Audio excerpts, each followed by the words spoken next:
Tyreek Hill was talking about Tua's passes yesterday, I believe, at OTAs. Great quote, great clip. He kind of backed off at the end because it did, sound like a lot of ball describing. And Tyreek Hill was like, hey, I love the guy, but let's talk about this football. Let's keep it in football. Here's what Tyreek Hill said about Tua. Remember, the reason why he's talking about this is because one of the first videos that was posted to the internet from the Dolphins was Tua appearing to underthrow Tyreek Hill in practice. They could have been working on their timing. There could have been a strong headwind. There could have been a lot of things that went wrong, but the internet reacted exactly how the internet would always react in this situation. The Tua haters came out loud. Now Tyreek Hill is talking about his relationship with Tua, and this is what he had to say about his ball. You mentioned Tua. What do you think of the way the ball comes from him? Tua, lefty instead of righty, the Patrick Mahomes. I mean, it's nothing weird. At first I thought it was going to be something crazy, the ball going all over the place, but Tua actually has, probably one of the prettiest balls I've ever caught in my life. So it's very catchable. I don't want to continue because the more I talk, the more it sounds weird. So Tua is a very active quarterback. That's all I'm saying. He's got great balls. All right. That's awesome. Let's keep this right in real time. In the moment. That's my favorite part. So Tua's a lefty as opposed to Mahomes being a righty, so the ball turns over the opposite direction. Tyreek Hill, though, was a punt returner, so he's very used to this type of thing with a lefty punter and a righty punter. I assume the only thing they got to get used to is the timing and where the ball has to go. I see no reason why Tua and Tyreek Hill can't just continue to have the same success that Patrick Mahomes and Tyreek Hill had, especially if McDaniel's going to be creative as fuck in the offense like Andy Reid did with Tyreek Hill. You had Waddle in there. Are you guys going to be a wagon, pal? It's exciting. Gesicki, great player, obviously. Yeah. Are you guys going to be a fucking wagon in Miami? It's time to go. I mean, most excited I've ever been about a Fins team in my my life here. Hey, Tone, how did you feel about him saying it's the most catchable ball he's ever seen? It's a great catchable ball. It might be number 2. Because Nate Peterman throws the most catchable ball in history of the NFL, so it's like fucking crazy. But was it 6 pick sixes in one half? No, it was 5 interceptions in a half. I don't think they all total. went back to the house. But also, I'm not going to disagree with Tyreek Hill because he's fucking yoked right now, and I'm not gonna disagree with him. Tyreek is? Yeah. Oh yeah. Look at him. Pictures on the internet yesterday. Fucking looking like Tebow when he showed up for Jags. Just look at his arms. Played terrible tight end. Yeah, but hasn't he always? I thought he's always been rather yoked. So he even put a tweet out about it. Like, he was pumped about how he's looked. Oh, hey, I'm shredded right now. I think he said, do I look thick or did I put on, I can't remember. I think the most impressive thing about Tyreek Hill, and this is going to be tough to do because he's the most explosive player to ever play in the NFL. I believe that. I might be wrong.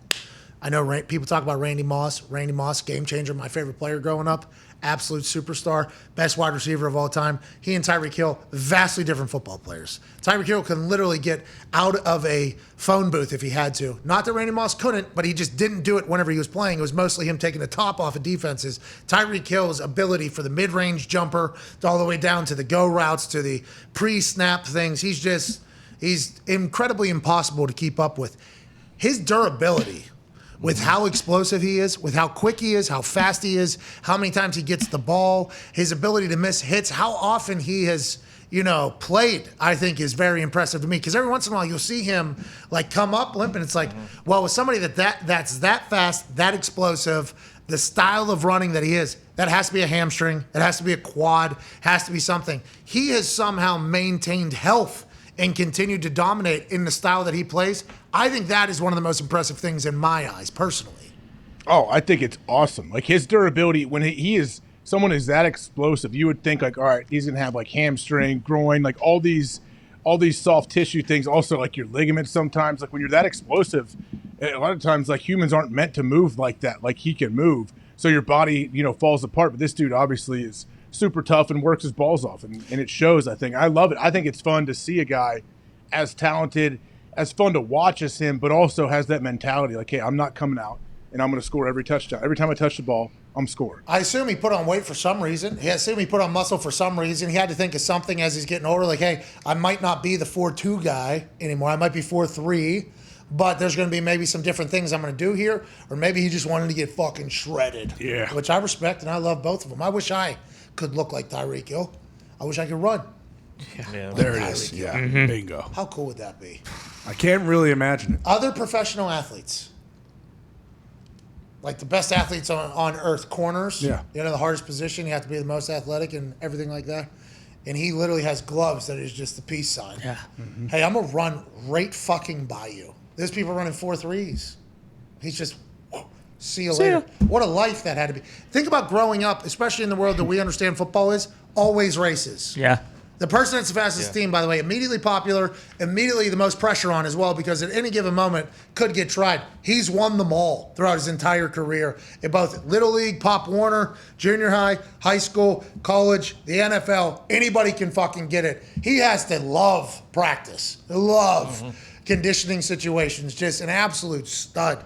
Good for Miami, man. I'm fucking happy for you guys. I mean, Leckler, who kicked balls to the fastest people on the planet for 20 years, said, no, this guy, though, is much different. Have you, hey, Pat, have you punted the fucking Chiefs yet? You guys played the Chiefs yet? No, that fucking guy's different back there now. Listen, you take the snap, you turn right to the sideline, and you punt that ball into the fucking stands, Pat. You hear me? That guy's different. That guy, I punt the ball, maybe one of my best balls of the year, right on the ticks over there on the sideline. By the time I jogged 5 yards down the field, that motherfucker was on the other sideline coming the other way. Fuck that guy, man. Kick the ball directly out of bounds with him. He's different. That was when I think, the eye-opener, like, oh, everybody respects this guy's. Everybody. He's still been able to do it. Nothing but respect for his ability on the field, AJ. Well, they talk about people that are sudden. Like, he is so sudden, but he also has that straight line speed. The thing about him, yeah, he runs by dudes, but he could be running full speed. It feels like absolutely come to a complete stop, let guys run by him, and then, he's like playing games with them. And then he restarts again, and he's at full speed within a half a step, I feel. Well, and then he just runs out of bounds, and then he, throws the ball to the ref while looking at the people, and then he's just jogging. Never gets tired, it looks like. Hey, he jogs all the way back to the huddle. He listens for 3 seconds, and then he jogs, and then he's in motion. Then he does it again. Then he stops, and he just and he's just jogging by him. It's miraculous, the athlete that he is. Yeah, that's why I don't know if even the deep ball stuff really matters with Tua. If you get him in mismatches anywhere, he's the kind of guy who anytime he catches a slant, he could go score right Which away. is what Tua is. Yeah, the RPO. Right. Right? Isn't that Tua's thing? And Yeah. Waddle Get the ball to your playmakers in space. That's what McDaniel wants to do. Shout out to Waddle, dude. Fucking Waddle's a player. He's a stud. You guys on primetime games? How many primetime games for Miami? No Monday nighters. I think a Sunday and a Thursday. Oh, that's No Tyreek respect. Hill 2 times? Yeah, we even had a Monday nighter last year. It was kind of odd. Bro, Tyreek Hill only 2 times? That doesn't What's that sound... about? Yikes. Maybe they'll get flexed Maybe later on. Oh, they'll get fucked. Just 2 primetime games. Ain't nobody can watch a fucking Dolphins game national. No. Nobody's going on to Sunday Ticket give me the fucking Dolphins game. The Bills and the Pats both have 5. 5? Oh.